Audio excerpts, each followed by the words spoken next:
Our story is set at the Massachusetts Institute of Technology, where Professor Gerald Lambeau teaches mathematics.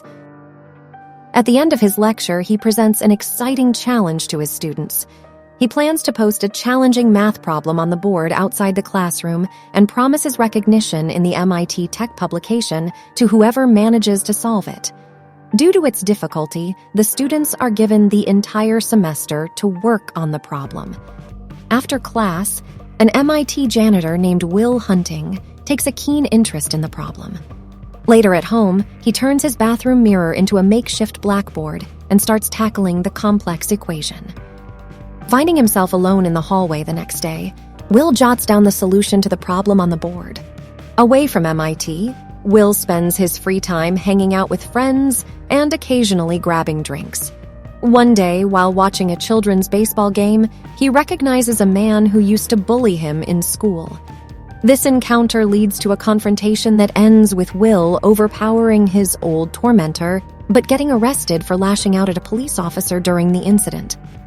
Meanwhile, back on campus, Professor Gerald hears from his students that the math problem has been solved. He rushes to verify this and finds the solution etched on the board. However, when he asks his students if any of them solved it, no one admits to it, leaving him puzzled. During his lecture, rumors about an unknown math genius who had solved the problem made the rounds in the classroom. Gerald invites the solver to come forward, but no one does. So, Gerald presents another math problem on the board, one that had taken him 2 years to solve, creating a new challenge for the anonymous math whiz. After his release from jail, Will returns to solving the problem. In the midst of this, Professor Gerald exits his office and catches Will writing on the board. Assuming Will is defacing the board, Gerald confronts him, but Will swiftly exits the scene. It's only after Will has left that Gerald realizes the problem that took him 2 years to solve has been correctly answered, revealing Will as the mystery math prodigy. Later, Will and his friends head to a bar for drinks. His friend Chucky tries to impress a couple of attractive women by falsely claiming to share a class with them, but a man intervenes and challenges Chucky's claim, trying to embarrass him. Unfamiliar with the subject, Chucky falls silent, prompting Will to step in. Engaging the man in an intellectual exchange, Will counters with well-researched facts and logical arguments. When the man tries to respond, Will reveals the man's argument to be a verbatim excerpt from a book. His deft handling of the situation impresses Skyler, one of the women, who gives Will her phone number.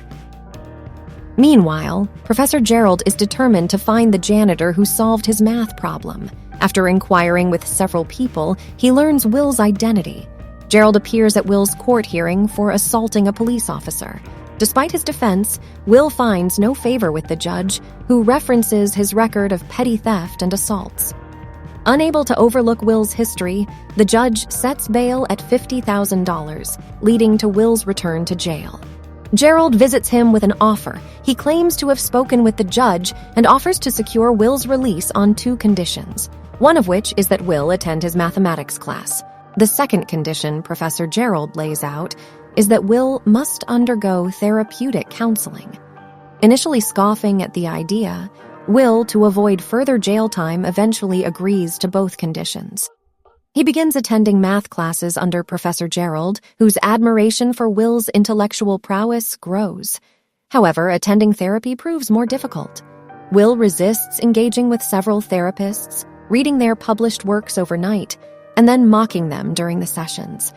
Left with no other options, Professor Gerald turns to an old friend, Sean McGuire, a psychology professor at a local community college, hoping that he can succeed where others have failed.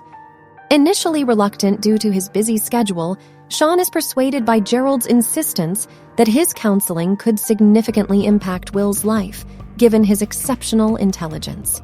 Sean eventually agrees to meet with Will, initiating the first therapy session and asking Professor Gerald and his assistant to leave the room. As with previous therapists, Will adopts an antagonistic stance, mocking Sean's book collection. Sean interprets this as a defense mechanism and tries to engage Will in casual conversation without probing into personal issues. However, when Will scrutinizes a painting by Sean, making several inaccurate assumptions about Sean's life based on it, Sean maintains his composure. The session takes a dramatic turn when Will brings up Sean's deceased wife and questions her fidelity, deliberately playing on Sean's vulnerability. This leads to a tense confrontation, and Will, believing he has successfully deterred yet another therapist, ends the session prematurely.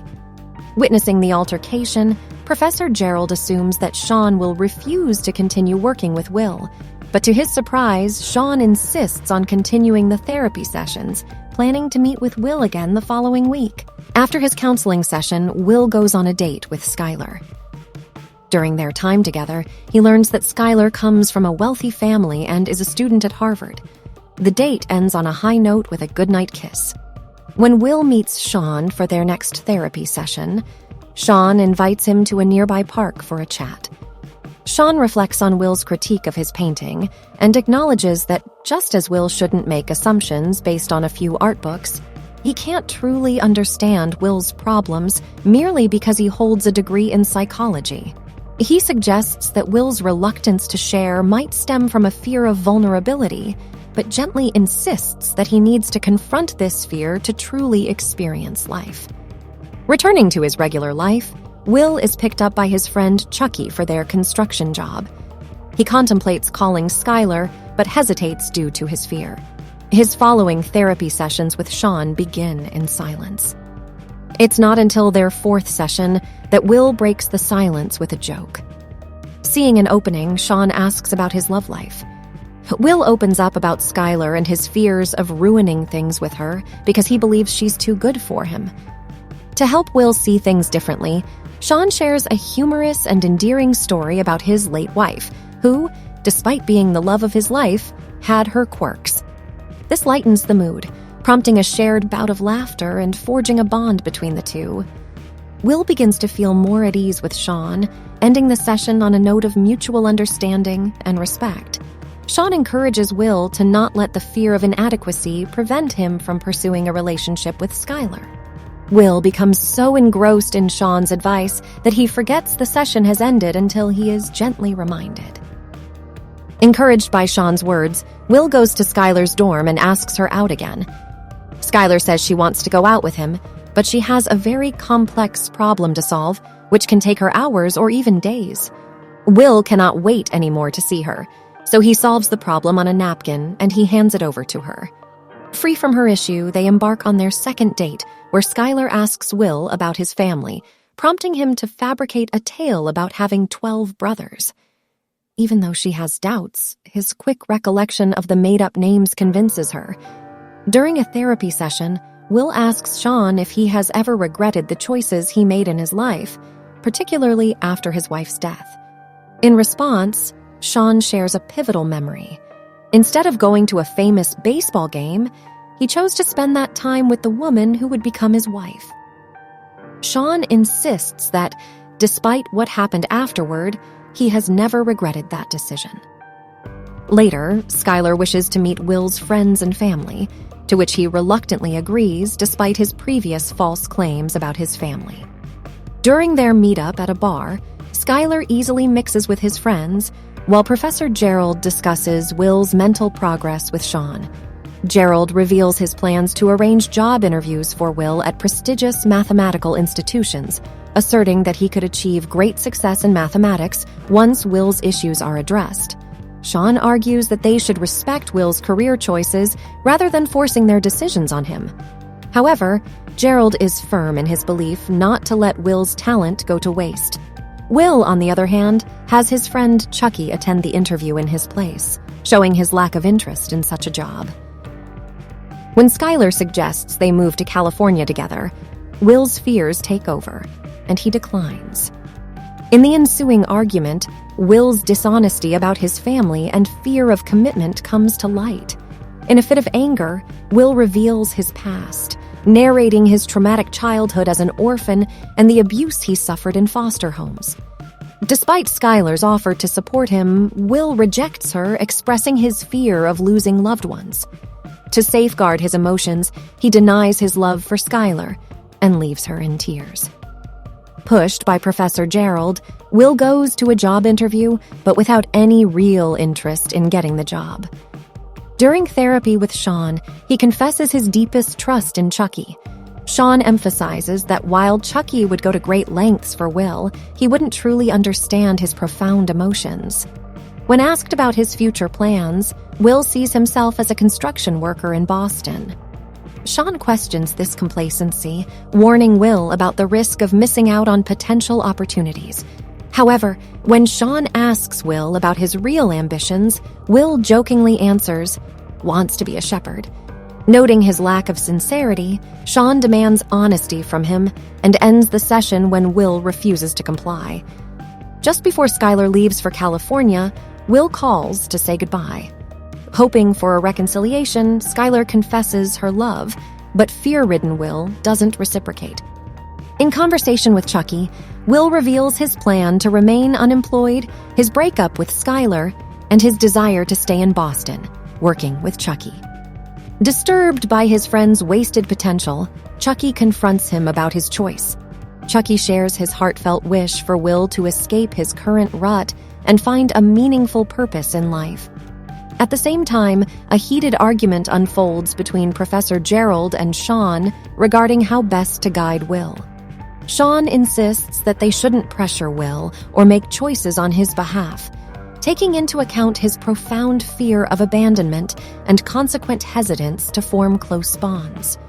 He advocates for supporting Will's individual decisions instead of forcing him into a job he may grow to loathe. Gerald, however, strongly disagrees, cautioning against encouraging a life where Will doesn't utilize his remarkable intellect. Their differing perspectives lead to a fierce disagreement, with Gerald accusing Sean of being envious. In response, Sean underscores that he never desired Gerald's lifestyle. Their argument reaches a climax just as Will enters and overhears their conversation.